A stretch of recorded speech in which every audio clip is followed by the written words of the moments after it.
Bíblia Sagrada, livro de Romanos, capítulo 13. Todos devem sujeitar-se às autoridades, pois toda autoridade vem de Deus, e aqueles que ocupam cargos de autoridade foram ali colocados por Ele. Portanto, quem se rebela contra a autoridade se rebela contra o Deus que a instituiu e será punido, pois as autoridades não causam temor naqueles que fazem o que é certo, mas sim nos que fazem o que é errado. Você deseja viver livre do medo das autoridades? Faça o que é certo, e elas o honrarão. As autoridades estão a serviço de Deus para o seu bem, mas se você estiver fazendo algo errado, é evidente que deve temer, pois elas têm o poder de puni-lo, pois estão a serviço de Deus para castigar os que praticam o mal. Portanto, sujeitem-se a elas, não apenas para evitar a punição, mas também para manter a consciência limpa. É por esse motivo também que vocês pagam impostos, pois as autoridades estão a serviço de Deus no trabalho que realizam. Deem a cada um o que lhe é devido. Paguem os impostos e tributos àqueles que os recolhem, e honrem e respeitem as autoridades. Não devam nada a ninguém, a não ser o amor de uns pelos outros. Quem ama seu próximo cumpre os requisitos da lei de Deus, pois os mandamentos dizem: não cometa adultério, não mate, não roube, não cobice. Esses e outros mandamentos semelhantes se resumem num só: ame o seu próximo como a si mesmo. O amor não faz mal ao próximo. Portanto, o amor cumpre todas as exigências da lei de Deus. Tudo isso é ainda mais urgente porque vocês sabem como é tarde. O tempo está se esgotando. Despertem, pois nossa salvação está mais próxima agora do que quando cremos no início. A noite está quase acabando e logo vem o dia. Portanto, deixem de lado as obras das trevas, como se fossem roupas sujas, e vistam a armadura da luz. Uma vez que pertencemos ao dia, vivamos com decência, à vista de todos. Não participem de festanças desregradas, de bebedeiras, de promiscuidade sexual e de práticas imorais, e não se envolvam em brigas nem em invejas. Em vez disso, revistam-se do Senhor Jesus Cristo e não fiquem imaginando formas de satisfazer seus desejos pecaminosos.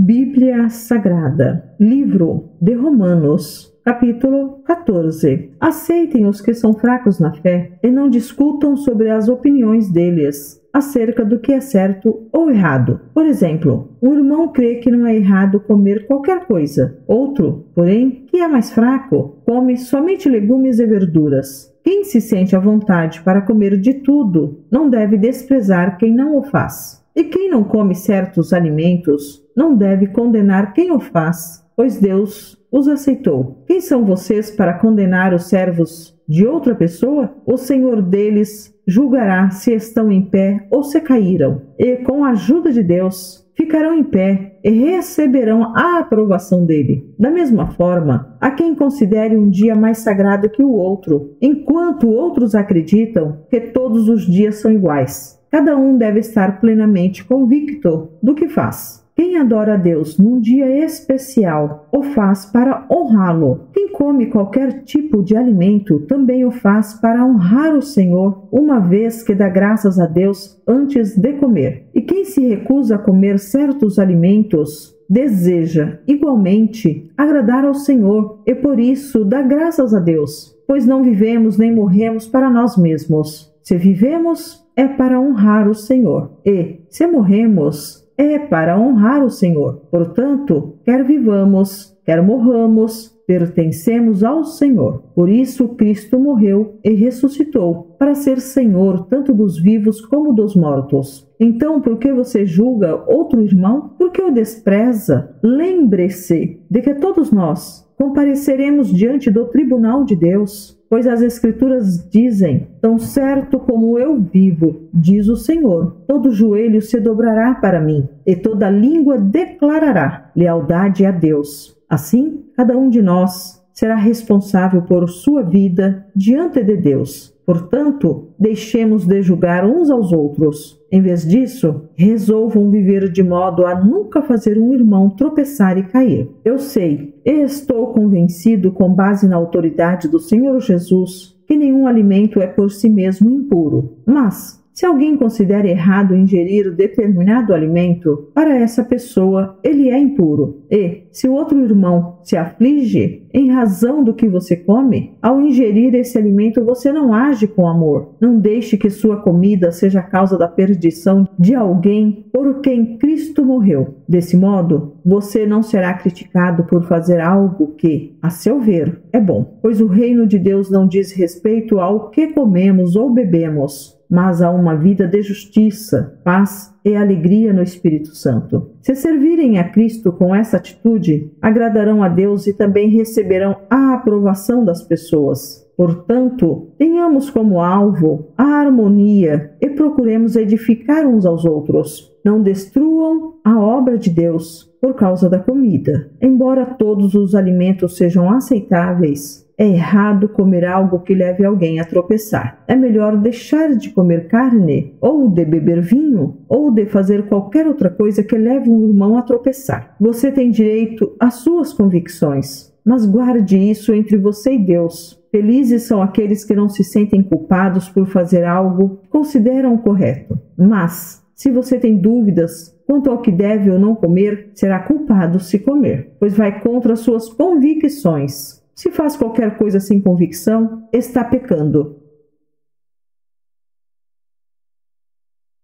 Bíblia Sagrada, livro de Romanos, capítulo 15. Nós que somos fortes, devemos ter consideração pelos fracos e não agradar a nós mesmos. Devemos agradar ao próximo, visando ao que é certo, com a edificação deles como alvo, pois Cristo não viveu para agradar a si mesmo, como dizem as Escrituras. Os insultos dos que te insultam caem sobre mim. Essas coisas foram registradas há muito tempo para nos ensinar, e as Escrituras nos dão paciência e ânimo para mantermos a esperança. Que Deus, aquele que concede paciência e ânimo, os ajude a viver em completa harmonia uns com os outros, como convém aos seguidores de Cristo Jesus. Então todos vocês poderão se unir em uma só voz para louvar e glorificar a Deus, o Pai de nosso Senhor Jesus Cristo. Portanto, aceitem-se uns aos outros como Cristo os aceitou, para que Deus seja glorificado. Lembrem-se de que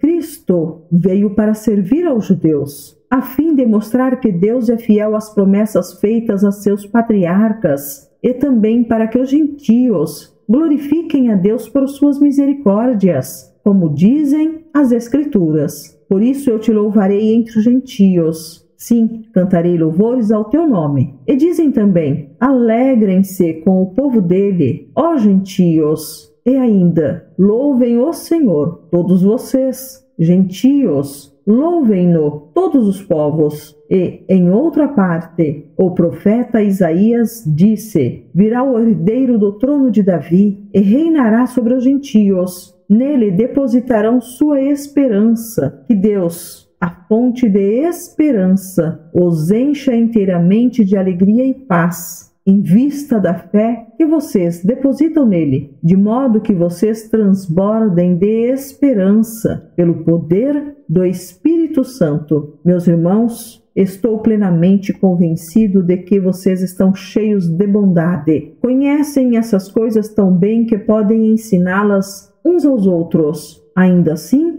atrevi-me a escrever a vocês sobre alguns desses assuntos, certo de que só precisam de um lembrete, pois, pela graça de Deus, sou um mensageiro da parte de Cristo Jesus a vocês, os gentios, Anuncio-lhes as boas novas para que se tornem oferta aceitável a Deus, separados pelo Espírito Santo. Tenho motivo, portanto, para me entusiasmar com o que Cristo Jesus tem feito por meio de meu serviço a Deus. E, no entanto, não ouso me vangloriar de nada, exceto do que Cristo fez por meu intermédio, a fim de conduzir os gentios a Deus, por minha mensagem e pelo meu trabalho, convencendo-os pelo poder de sinais e maravilhas e pelo poder do Espírito de Deus. Assim, apresentei plenamente as boas novas de Cristo desde Jerusalém até o Ilírico. Sempre me propus a anunciar as boas novas onde o nome de Cristo nunca foi ouvido, para não construir sobre alicerce alheio. Pois, conforme dizem as Escrituras, aqueles aos quais ele nunca foi anunciado verão, e os que nunca ouviram falar dele entenderão. É por isso, aliás, que há tanto tempo tenho adiado minha visita a vocês, porque estava pregando nesses lugares. Mas, agora que terminei meu trabalho nessas regiões, e depois de tantos anos de espera, estou ansioso para visitá-los. Planejo ir à Espanha e, quando for, espero passar por Roma. E, depois de ter desfrutado um pouco de sua companhia, vocês poderão me ajudar com a viagem. Antes de visitá-los, porém, devo ir a Jerusalém para servir ao povo santo de lá, pois os irmãos da Macedônia e da Acaia juntaram, de boa vontade, uma oferta para os pobres dentre o povo santo em Jerusalém. Ficaram contentes em fazê-lo, pois se sentem devedores deles, porque os gentios receberam as bênçãos espirituais das boas novas dos irmãos em Jerusalém. Consideram que, no mínimo, podem retribuir ajudando-os financeiramente. Assim que eu tiver entregado o dinheiro e completado essa boa ação dos gentios, irei à Espanha, visitando vocês de passagem. Estou certo de que, quando for, Cristo abençoará ricamente nosso tempo juntos. Irmãos, peço-lhes, em nome de nosso Senhor Jesus Cristo, e pelo amor que lhes foi dado pelo Espírito Santo, que se unam a mim em minha luta, orando a Deus em meu favor. Orem para que eu me livre dos que estão na Judéia e que se recusam a crer. Orem também para que o povo santo em Jerusalém se disponha a aceitar a oferta que estou levando. Então, pela vontade de Deus, poderei visitar vocês com um coração alegre e teremos um tempo de descanso juntos. Que o Deus que nos dá a sua paz esteja com todos vocês. Amém.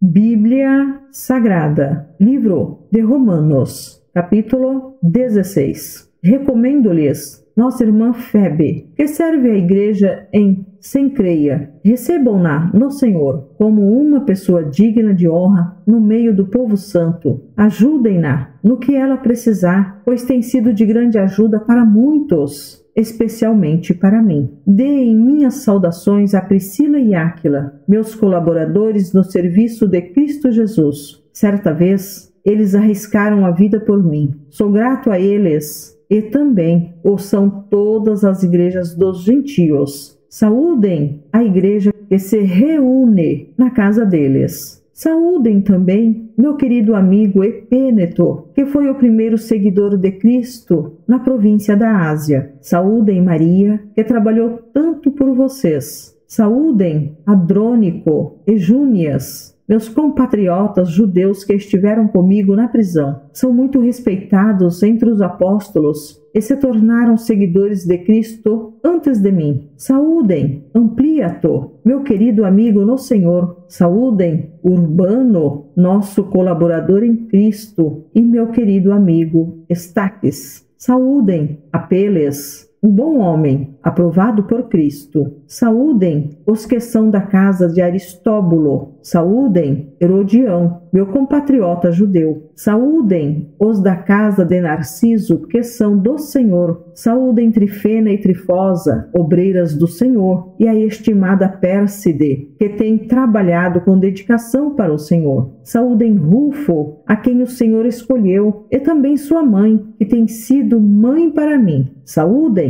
Assíncrito, Flegonte, Hermes, Patrobas, Hermas e os irmãos que se reúnem com eles. Saúdem Filólogo, Júlia, Nereu e sua irmã, e também Olimpas, e todo o povo santo que se reúne com eles. Saúdem uns aos outros com beijo santo. Todas as igrejas de Cristo lhes enviam saudações. E agora, irmãos, peço-lhes que tomem cuidado com aqueles que causam divisões e perturbam a fé, ensinando coisas contrárias ao que vocês aprenderam. Fiquem longe deles. Esses indivíduos não servem a Cristo, nosso Senhor, mas apenas a seus próprios interesses, e enganam os inocentes com palavras suaves e bajulação. Mas todos sabem que vocês são obedientes ao Senhor, o que muito me alegra. Quero que sejam sábios quanto a fazer o bem e permaneçam inocentes de todo mal. Em breve o Deus da paz esmagará Satanás sob os pés de vocês. Que a graça de nosso Senhor Jesus seja com vocês. Timóteo, meu colaborador, lhes envia saudações, bem como Lúcio, Jason e Sosípatro, meus compatriotas judeus. Eu, Tércio, que escrevo esta carta para Paulo, também envio minhas saudações no Senhor. Gaio o saúda. Estou hospedado em sua casa, onde ele também tem recebido toda a igreja. Erasto, tesoureiro da cidade, bem como nosso irmão Quarto, lhes enviam saudações. Que a graça de nosso Senhor Jesus Cristo seja com todos vocês. Amém. Toda glória seja a Deus, que pode fortalecê-los,